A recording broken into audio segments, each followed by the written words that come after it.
Coach, Dark dark horse horse. programs hunt for college football playoff, coach. Coach, right now we're going to break it down like this. When you give me your names, it has to be recruiting, top notch. The scheduling got to be on point. Head coach, got to have one coach. And the quarterback. The four formulas for your dark horse. So don't pull nothing out of left field like you usually do. Stay on task, stay with the program, and let's knock it out. Let's get to it. Smoke, I'm gonna ask you right off the top. I Go know you're ahead. gonna come with something crazy. Who's your first dark horse? Well, coach, not a dark horse, the right horse. We're going to go right up there in Happy Valley. Penn State. We've said it time and time again. They need to get off of this horse and stop being number 2 or 3. They got to get over and beat good teams. So let's look at this the schedule. Right now, coach, for the first 6 games, those are all W.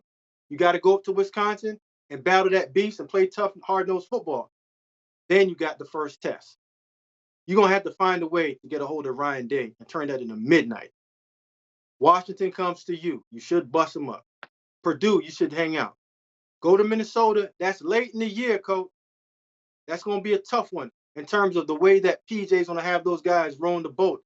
But I think that Lion, locked in, coming out there, will get that thing done.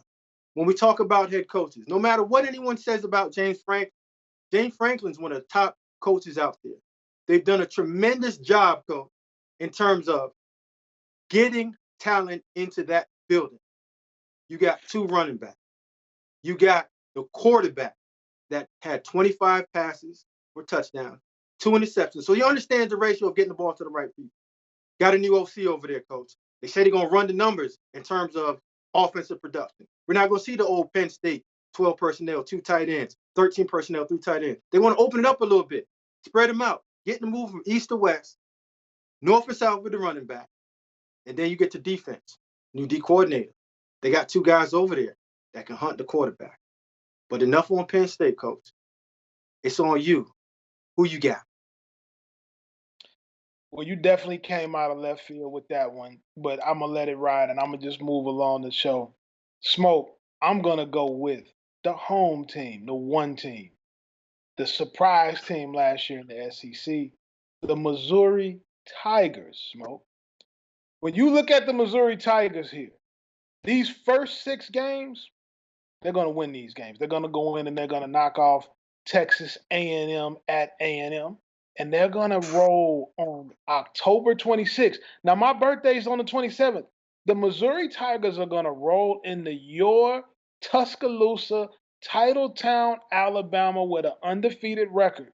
And I can tell you what, when they knock the Crimson Tide, I will be in St. Louis that next day at Thompson's on the east side, getting fish and drinks for every one of my friends. The check and the tab will be on me, Smoke, when Missouri goes in there and knocks your guys off. The Missouri Tigers this year are loaded. Their head coach has embraced NIL better than anybody in the country. Eli Drinkwitz has a recruiting machine going on. He's competing with the big boys in a way the Missouri Tigers have never done before. When you think about the pieces he got on the offensive line, Marcus Bryant, left tackle that came from SMU, Caden Green, who started every game as a true freshman at the University of Oklahoma in the transfer portal, addressed the running back with Damari Carroll coming in from Georgia State. And don't forget, the quarterback is back. Brady Cook is back, a true son in the hometown of St. Louis.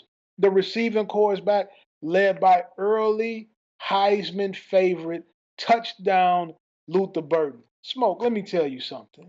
Don't ever make a face like that again when I say the Missouri Tigers. Big year in Missouri. Coach, I almost walked off because I heard it all from Big Luther. Like you're selling it. Listen, whatever you're selling, I'm buying it because they all fit. You're right. They fit the criteria of a dark horse run. All right. So, coach, I'm gonna run it like this. All right. You stayed in Missouri. I went up north. I got to go get some sunlight.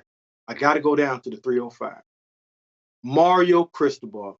It's your time, son. It's time to go to work. You're gonna start off the top with the schedule at Florida. you better run Sunbelt Billy up out of there. And I'm talking give him a 40 burger and go home. Now you should run all three of those off from A&M, Ball State, and get out of there with South Florida.